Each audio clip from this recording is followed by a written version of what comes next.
नमस्कार साथियों, KDM news में आप सभी मित्रों का एक बार फिर से स्वागत है। आप हमारे चैनल पर नए हो तो चैनल की सदस्यता जरूर ग्रहण करना और लाइक कमेंट जरूर बताना।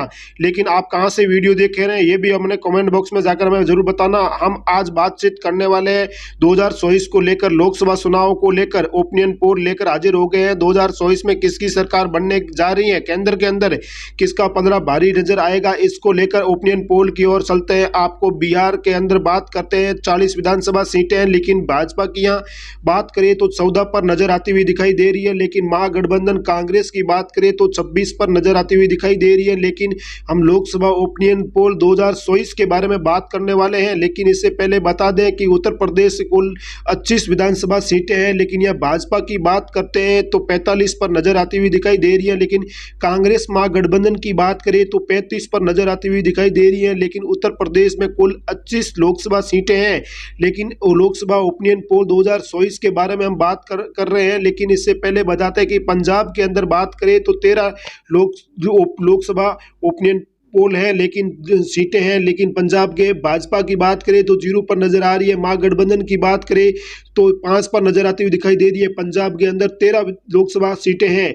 लेकिन आगे बात करें हम हरियाणा की बात करें, 10 लोकसभा सीटें हैं, लेकिन भाजपा 4 पर नजर आ रही है। लेकिन कांग्रेस महागठबंधन की बात करें तो 6 पर नजर आती हुई दिखाई दे रही है। लेकिन हरियाणा के अंदर 10 लोकसभा सीटें हैं। लेकिन हरियाणा से आगे भी ओपिनियन पोल के बारे में हम बात कर रहे हैं, तब तक आप समझ बने रहिए हमारे चैनल पर।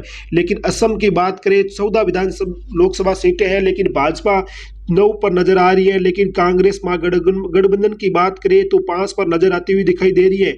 असम में कुल 14 लोकसभा सीटें हैं। ओपिनियन पोल 2024 के बारे में बात करें आगे की ओर तो बताते हैं कि असम से हम गोवा की ओर जाते हैं तो गोवा में कुल 2 लोकसभा सीटें हैं, लेकिन भाजपा 1 पर नजर आ रही है। लेकिन कांग्रेस महागठबंधन की बात करें तो भी 1 पर नजर आती हुई दिखाई दे रही है। गोवा में कुल 2 लोकसभा सीटें हैं। गोवा से आगे भी बात करें लोकसभा ओपिनियन पोल 2024 के बारे में तो गोवा में से तेलंगाना की ओर जाते हैं तो 17 लोकसभा सीटें हैं, लेकिन भाजपा 4 पर नजर आ रही है। महागठबंधन की बात करें तो 13 पर नजर आ रही है। कांग्रेस की बात करें तो भी 13 पर नजर आ रही है।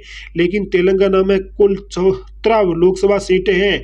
लोकसभा ओपिनियन पोल 2024 के बारे में बात कर रहे हैं आगे, और तेलंगाना से आगे ले चलते हैं। मास सर्वे की तरफ तो बने रहिए इन चैनल पर। अभी बात करें मणिपुर में कुल 2 लोकसभा सीटें हैं, लेकिन भाजपा का चूड़ा चाप होता हुआ नजर आ रहा है मणिपुर के अंदर। लेकिन कांग्रेस महागठबंधन की बात करें तो 2 पर नजर आती हुई दिखाई दे रही है साथियों। लेकिन मणिपुर में कुल 2 लोकसभा सीटें ही हैं। लेकिन मध्य प्रदेश की बात करें तो 29 लोकसभा सीटें हैं, लेकिन भाजपा की बात करें तो 17 प्लस पर नजर आती हुई दिखाई दे रही है। लेकिन कांग्रेस महागठबंधन की बात करें तो 22 पर नजर आती हुई दिखाई दे रही है। मध्य प्रदेश में कुल 29 लोकसभा सीटें हैं। लेकिन लोकसभा ओपिनियन पोल 2024 के बारे में आगे बात करें तो छत्तीसगढ़ में 11 लोकसभा सीटें हैं, लेकिन यह भाजपा की बात करें तो 5 पर नजर आ रही है। कांग्रेस महागठबंधन की बात करें तो 6 पर नजर आती हुई दिखाई दे रही है। छत्तीसगढ़ में कुल 11 लोकसभा सीटें हैं, लेकिन यह भाजपा 5 पर और महागठबंधन कांग्रेस की बात करें तो 6 पर नजर आ रही है। लेकिन हम तमिलनाडु की बात करते हैं,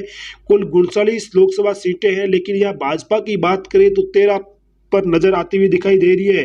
13 प्लस पर नजर आती हुई दिखाई दे रही है। लेकिन कांग्रेस महागठबंधन की बात करें तो 26 पर नजर आती हुई दिखाई दे रही है। तमिलनाडु में कुल 39 लोकसभा सीटें हैं, लेकिन हम केरल की बात करते हैं 20 लोकसभा सीटें हैं, लेकिन केरल के अंदर भाजपा प्लस 0 पर ही नजर आती हुई दिखाई दे रही है। लेकिन कांग्रेस महागठबंधन की बात करें तो 12 पर नजर आती हुई दिखाई दे रही है। केरल के अंदर कुल 20 लोकसभा सीटें हैं, लेकिन केरल से हम आगे भी बात करने वाले हैं त्रिपुरा की, और त्रिपुरा में कुल 2 लोकसभा सीटें ही हैं। लेकिन यह भाजपा और कांग्रेस दोनों की बात की जाए तो एक एक सीट दोनों के खाते में आती हुई नजर दिखाई दे रही है। लेकिन यह भाजपा 1 पर नजर आ रही है। महागठबंधन कांग्रेस की बात करें तो भी 1 पर नजर आती हुई दिखाई दे रही है। लेकिन त्रिपुरा से हम आगे बात करें, जम्मू कश्मीर में कुल 6 लोकसभा सीटें हैं, लेकिन यह भाजपा और कांग्रेस गठबंधन की बात की जाए तो दोनों के खाने खाते के अंदर 3-3 सीटें जाती हुई नजर आती हुई दिखाई दे रही है। लेकिन जम्मू कश्मीर में कुल 6 लोकसभा सीटें हैं, लेकिन लोकसभा ओपिनियन पोल 2024 के लेकर हम हाजिर हो गए आपके सामने। मिजोरम की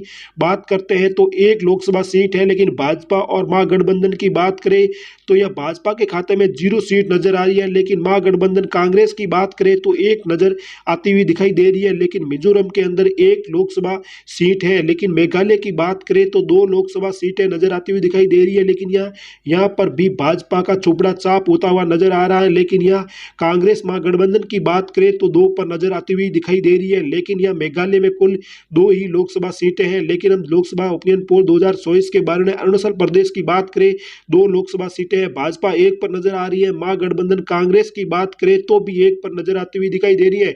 लोकसभा ओपिनियन पोल 2024 से अरुणाचल प्रदेश में 2 लोकसभा सीटें हैं। लेकिन आगे की भी बात करें लोकसभा अरुणाचल प्रदेश से हम वहां सर्वे की तरफ बने रहिए हमारे चैनल पर। लेकिन बात करें हम यानी झारखंड में 14 विधानसभा सीटें हैं, लेकिन भाजपा 7 पर नजर आ रही है। महागठबंधन कांग्रेस भी 7 पर नजर आती हुई दिखाई दे रही है, दोनों ही 7 पर नजर आ रही है। अभी तक आपने हमारे चैनल को लाइक और सब्सक्राइबर नहीं किया है तो जरूर कर लीजिए। हम मिलते हैं अगले वीडियो के अंदर, तब तक आप हमारे वीडियो पर